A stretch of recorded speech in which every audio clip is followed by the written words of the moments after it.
জন্মালে মরিতে হবে, অমরকে কোথার হবে। দেখেন এই কথাটা যেভাবে সত্য, আমরা বহুকাল ধরে একটা নিয়মের মধ্যে আমরা ঘুরতেছি। দেখেন প্রথমে আপনি শিশু ছিলেন, শিশু থেকে আপনি কিশোর হইলেন, কিশোর থেকে আপনি যুবক হইলেন, যুবক থেকে আপনি একজন স্বামী হইলেন, স্বামী থেকে একজন আপনি নানা হইলেন, নানা থেকে একজন আপনি দাদা হইলেন। ঠিক এমনি ভাবে একটা চক্রের ভিতরে আমাদেরকে চালানো হচ্ছে। দেখেন আপনি যদি চান হুট করে চাইলেই ছেলে থেকে যুবক হয়ে যেতে পারবেন না, বা বৃদ্ধ থেকে আবার যুবক হয়ে যেতে পারবেন না। দেখেন আমাদের মূল নিয়ন্ত্রণ শরীরের আমাদের ভিতরে নাই। একটি উদাহরণ দিচ্ছি আপনাকে। ধরেন আপনার পেটে ব্যথা উঠছে, তো তখন আপনি পেটকে বললেন যে পেট তুই পেট ব্যথা থাইমা দা, তো পেট কিন্তু ব্যথা থামবো না, ওষুধ খাইতে হইব বা অ্যান্টিবায়োটিক খাইতে হইব, তারপরে ব্যথাটা থামবো। তাহলে আমাদের শরীর কিভাবে আমাদের হলো? আরেকটা লজিক দেখাচ্ছি আপনাকে। এই কথাটা আপনাকে কখনো কেউ বলে নাই, আমি প্রথমেই বলতেছি। দেখেন আমরা যে আঙ্গুলের নখ কাটি, ঠিক আছে, তো আমরা চাই না যে নখটা বড় হোক। আমরা আবার কারণ লাগে আমাদের একটা বিরক্তিকর ব্যাপার, তো আমরা চাই না যে নখটা বড় হোক, কিন্তু তারপরও প্রতিনিয়ত নখটা বড় হতে আছে। আপনি যদি নখের এই যে ঠিক এই জায়গাটা দিয়ে কাটেন, তাহলে বললাম ভিতরে কোনো নখ নেই, তারপরও এই বাইরে দিয়া নখ বাইরে হইতে আছে কোথা থেকে? এটা একটা ভাবনার বিষয় না? তারপর একটা লজিক দিচ্ছি আপনাকে। ধরেন মাথার চুল প্রতিনিয়ত বৃদ্ধি পায়, আপনি যদি মাথার চামড়াটা এই জায়গা দিয়ে কাটেন, এই জায়গাটাতে পোড়া দেন, তাহলে ভিতরে কিন্তু কোনো চুল নেই, তারপরে প্রতিনিয়ত চুল বাড়তেছে কিভাবে? এবং আপনার আমার না, শুধু প্রতিটি ইউনিভার্সিটির প্রতিটি মানুষেরই, এই দুনিয়ার প্রতিটি মানুষেরই ঠিক সেম ভাবে এই আকৃতি বিকৃতি বা যে কোনো ভাবে বৃদ্ধি পাচ্ছে। আমরা যদি একটি গুরুতর আলোচনা করি, দেখা যাবে আমাদের অনেক রিসার্চ করতে হবে। আমরা মানুষরা কিন্তু চাইলে সবকিছু করতে পারি না। আমাদের শক্তি খুবই সীমিত দেওয়া হয়েছে, কিন্তু আমাদের সীমিত শক্তির ভিতরেই কিছু কিছু মানুষের শক্তি অপরিসীম দেওয়া হয়েছে। আমরা জীবনে একবার কল্পনা করছি যে আমরা হাওয়ার ভিতরে উড়বো, আমাদের কখনো কল্পনা করিনি, কিন্তু এখন হাওয়ার ভিতরে আমরা উঠতে পারি, যেমন এরোপ্লেন বা উড়িপ্লেন। ঠিক তেমনি ভাবে মানুষ চাইলে কিন্তু অনেক কিছু করতে পারে, ঠিক আছে, মানুষ চাইলে অনেক কিছু করতে পারে, কিন্তু সব পারে না। আবার মানুষ চাইলে অনেক কিছু করতে পারে। যেরকম আমি যদি আপনাকে বলি যে আকাশে কয়টা আপ আছে, এটা আপনি আমাকে গণে বলে দেন, আপনি পারবেন না। ভাইরা কি বলেন, আপ আকাশের আপ কি গোনা যায়? তো ঠিক তেমনি ভাবে আমরা আকাশের মধ্যে তাকায় দেখি শুধু আপ, সাদা আপসা নীলাকার আপ, কিন্তু এরকম এক ব্যক্তি চিন্তা করলো যে কিভাবে আকাশের উপরে উঠা যায়, ঠিক তেমনি ভাবে সে রকেট বানায় ফেললো। দেখেন এই মানুষ চিন্তা করতে বিদায় মানুষ একটা কিছু করতে পারছে। এই জন্য আপনাকে চিন্তা করতে হবে। চিন্তা না করেন জীবনে আপনি করবেন কি? এখন ধরেন আপনাকে এক জায়গা থেকে অন্য জায়গায় ট্রাভেল করে যাইতে হবে, ধরেন 1 কিলোমিটার ডিস্টেন্স।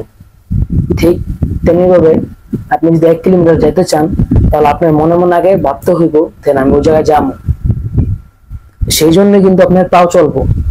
আর যদি আপনি ভাবেন আমি কোথায় যাব, এটা কোনো আপনার যদি না ভাবেন আমি মানে কোথায় যাব, এটা আপনি ভাবতেছেন না আমি কোথায় যাব, তখন আপনার কি হইব, আপনার হাঁটতে ইচ্ছা করবো না, কারণ আপনি মানে আপনার নিজের ভিতরে কোনো ইচ্ছে প্রকাশ করেন না। এই জন্য ভাবতে হবে। যত বড় বড় মানুষ আছে, যত জ্ঞানী মানুষ আছে, তারা ভাবে, সবসময় তারা ভাবার ভিতরে সময় ব্যয় করে। তাদের দেখবেন তারা কোনো হইচই, কোনো বন্ধু বান্ধব, কোনো আড্ডা চাট, কোনো কিছুর ভিতরে যায় না, তারা শুধু ভাবে কি থেকে কি বানানো যায়।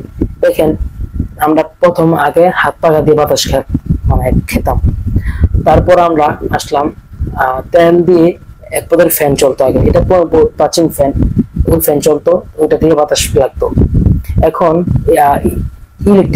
ইলেকট্রিক ফ্যান চলে আসছে, এবং ইলেকট্রিক ফ্যান আমাদের বাতাস সরবরাহ করে। এমনি ভাবে প্রযুক্তি অনেক এগিয়ে যাচ্ছে, কিন্তু মানুষ আগাচ্ছে না। মানুষ খুবই দিন দিন অসভ্য হয়ে যাচ্ছে। মানুষকে সভ্য বানানো এত সহজ নয়। দেখেন মানুষ দিন দিন মানুষত্ব হারায় ফেলতেছে। মানুষের ভিতরে যে আগে মায়া মমতা টান ছিল এখন সেগুলো আর নাই। দিন দিন মানুষের থেকে মানুষত্ব উঠেছে। এটার মূল কারণ হচ্ছে আমাদের ডিভাইস বলতে পারেন, নেটওয়ার্ক সার্কেলিং বলতে পারেন, মানে আমাদের নেটওয়ার্কের কারণে আমাদের অনেক ব্রেনটি অনেক ক্ষতি হচ্ছে। এই আমরা বিভিন্ন ধরনের ভিডিও দেখি, বিভিন্ন চিন্তা ভাবনা করি, ঠিক আছে। ধরেন আল্লাহ না করুক একজন মারা গেল, তখন ওই নিউজটা আমাদের সামনে যে কোনো মাধ্যমে চলে আসলো, তখন আমরা চিন্তা করি আহা লোকটা কিভাবে মারা গেল। এই যে আমরা যদি এটা না জানতাম তাহলে আমরা চিন্তাই করতাম না। এই যে আমরা জানছি, এই যদি আমরা চিন্তা করতেছি, এই যে আমাদের একটা আউট চিন্তা আমাদের মাথার ভিতরে, এই জন্য আমাদের মাথায় পেইন হয়, মাথা ব্যথা হয়। এই জন্য আমাদের সোশ্যাল মিডিয়া থেকে একটু আড়ালে থাকার প্রয়োজন। সোশ্যাল মিডিয়া মানুষকে দিন দিন মানুষত্ব হারায় ফেলতে বাধ্য করছে। দেখেন আগের দিন পোলাপান কত সুন্দর খেলাধুলা করতো, মাঠে খেলাধুলা করতো, অনেক কিছু খেলতো, সাপচারা, দায়রা, লতা পাতা, বিভিন্ন ধরনের খেলা আছে খেলতো। তো তাহলে আর এখনকার দিনে মানুষ বাচ্চাদের মোবাইল দিয়ে দেয়, তো বাচ্চারা মোবাইলে সারাদিন গেম খেলে আর ভিডিও দেখে, সিনেমা দেখে, তার সময় পাস করে। কিন্তু এই যে মানুষের যে খেলাধুলাটা, এই সাইডটা দিন দিন আস্তে আস্তে বিলুপ্ত হয়ে গেছে। মানুষ দিন দিন উন্নত হবে আর মানুষ দিন দিন অলস হয়ে যাবে। মানুষকে আপনি চাইলে ভালো করতে পারবেন না, মানুষকে দিন দিন খারাপের দিকে টেনে নিয়ে যাচ্ছে। এই যে আমাদেরকে যেরকম বোঝানো হচ্ছে আমরা ঠিক তেরকমই করছি।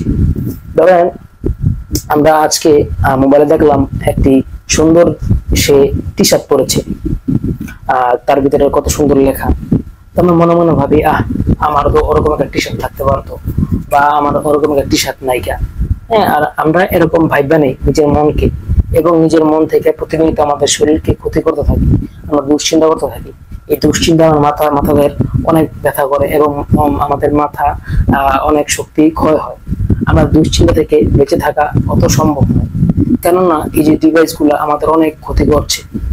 এই ডিভাইস গুলো থেকে আপনি বেঁচে থাকতে গেলে আপনাকে খুবই কষ্ট করতে হবে, কষ্টের বিকল্প নেই। আপনি যদি এই ডিভাইস গুলো থেকে বেঁচে থাকতে চান তাহলে আপনাকে আগে মনে মনে আগে নিয়ত করতে হবে যে আমি এই ডিভাইস গুলো থেকে বেঁচে থাকবো।